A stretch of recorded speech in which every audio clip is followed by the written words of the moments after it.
Eto nga yung continuation ng pangingialam ko sa gamit ni jowa. Na hanggang ngayon ay wala pa siyang kaalam-alam dahil hindi naman yun nanonood sa mga reels ko. Na kung pagmamasdan mo ay akalain mong napaka-pro ko sa mga tools na yan. Ni hindi ko nga alam kung anong mga katawagan nila. Tumitingin pa ako sa mga tutorials kung paano gamitin ang barena. Nung una ay kabado pa ako, pero nung katagalan ay nag-enjoy na. May pa-helmet pa nga ako nalalaman dahil natatakot ako na baka matalsikan ang pagmumukha ko. Sira na nga pagmumukha natin ay lalo pang sisirain.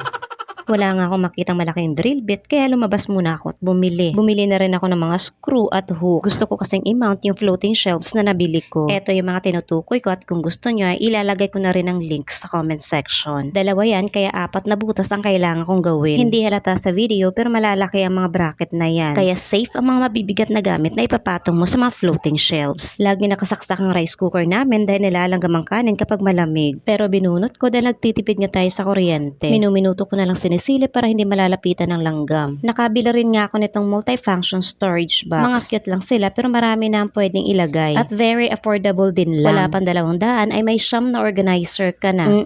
Tama ang yung nadinig, siyam yan. At uulitin ko ulit ay wala pa siya sa 200. Ganto karami ang pwede mong ilagay. Pero syempre, ima-manage mo rin ang expectations mo. Wala pang 200 sa siyam na peraso. At nagpaulit-ulit pa nga na nagpaulit-ulit.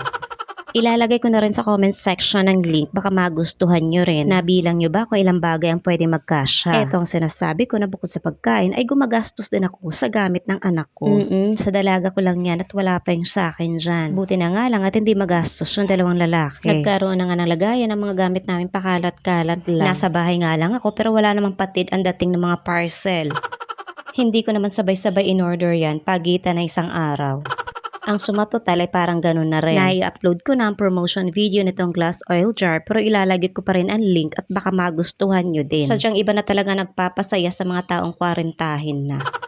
Hindi na damit o pampaganda kundi gamit na sa bahay. Hindi kayo mangangamba kung o-order kayo nito dahil secured na secured ang package na dadating sa inyo. 110% na maayos ang pagkakabalot. Anti-leak na rin siya dahil bibigyan ka pa ng extrang silicone seal. At bukod pa nga dyan ay may label din siyang kasama. At kung magtatanong naman kayo kung affordable lang ba ito, wala pang 200 ay may 3 glass oil jar ka na so very affordable. At ang susunod ko namang i-promote ay itong portable electric garlic chopper.